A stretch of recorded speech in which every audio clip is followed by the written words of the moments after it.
Hey guys, welcome back. If you're new here, my name is Becca and today I have my December TBR.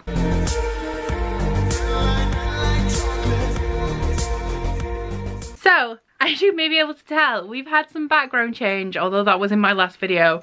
We have the Christmas jumper on. From December 1st, it is 100% Christmas in my house. Now, if you can hear jingling, it is because this sweater does have bells on. It's my favourite sweater for Christmas, although it is a little bit much, but that is why I love it. So for my TBR this month, we are going to be doing things a little bit differently, and I'm going to be reading mainly, if not only, sequels. Generally, as a reader, I'm quite good at finishing series. However, that has completely gotten away from me this year, and I really need to fix that and try and make some progress on and wrap up some series before the end of the year, because I'd like a little bit more of a clean slate going into 2019. So this month, I haven't actually prepared a TBR, but what I do have is my bullet journal, which has a checklist of how far through series I am, and we're just going to go through this together and see what I'm going to be reading this month. So the first book on my TBR is Saga Volume 9 by Brian K. Vaughan and Fiona Staples. This is the 9th volume of the Saga graphic novel series, and I wasn't actually in any hurry to read it because the creators are going on hiatus for the entirety of 2019, but then I saw everybody's wrap-ups of how emotionally destroyed they are by it, and now I just really need to read it immediately.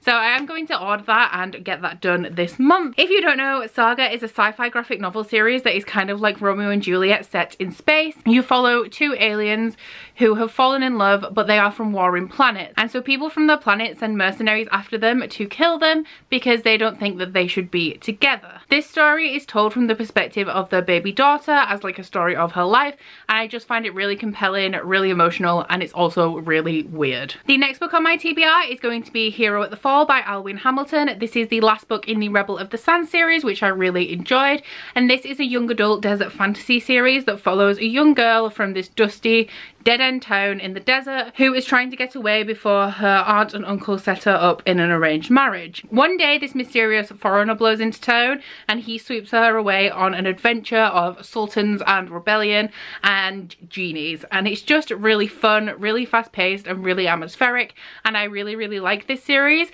However, I just haven't prioritized it, and that is the reason I haven't finished it. Then we have book 5 of the Confessions of Georgie Nicholson series, and That's When It Fell Off in My Hand by Louise Renison. This is a really nostalgic series for me. It was my favourite series when I was a kid, and it's like a young adult contemporary written in a diary format that follows the 14-year-old Georgie Nicholson as she experiences romance and puberty, learning how to shave her legs and all sorts of like coming of age things like that. This is hilarious. However, I'm not sure if I would recommend it to anybody who doesn't have a nostalgic feel for this series, as it doesn't really stand up to the test of time in regards to political correctness and things like that. I have been listening to these in the audiobook format, and that is how I'm going to continue. So if you do want to reread these books, I would highly recommend the audiobooks because they are actually narrated by Louise Renison, and they are just as funny as they were the first time I read them. I also need to wrap up the Wolves of Mercy Fall series, the last book being Forever. This is a trilogy by Maggie Stiefvater. It is very character driven and follows a girl who was bitten by wolves when she was a child. Because of that, she has a sort of obsession and kinship with them, and she gets to know one of them very well. It is paranormal romance, and to be honest, I can't really explain the plot of it because it doesn't really have one. It does very much focus on the characters. I did listen to the first 2 books of this in audiobook, however the third one is not available on Scribd, so I will have to read it physically. It's pretty quick to read, it's nothing deep. I just really like the audiobook because it's really easy to listen to. So I may see if I can get the audiobook for this from somewhere else, but otherwise I will be reading this one physically. And to be honest, this series isn't great, and I'm just really excited to wrap it up so that I don't have to put this on my TBR anymore, but it's not bad. It's just kind of average, you know. The next book I would like to read, I have already started, and that is Gathering Blue by Lois Lowry. This is the second book in the Giver Quartet, which follows a series of utopian futures where civilization has kind of ended, and because of that, measurements have been put in place to make sure that humanity thrives and there's no chance of it dying out. The second book in this series follows a girl who should have been killed at birth because she is disabled, and when her mother dies, the town kind of tries to throw her out because she has no purpose in society, and it is just about her determination to survive and thrive and find a way to fit in this society. I'm 25% of the way through this.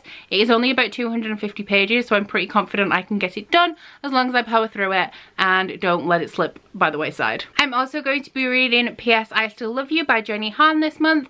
This is a young adult romance contemporary that follows Lara Jean. I read the first book sometime in summer, I think, and I did kind of enjoy it. There was parts of it that I really loved and parts of it that I really didn't like. So this follows Lara Jean, who as a process of healing writes letters to all of the boys that she has crushes on to kind of expel these feelings from her system so that she can move on.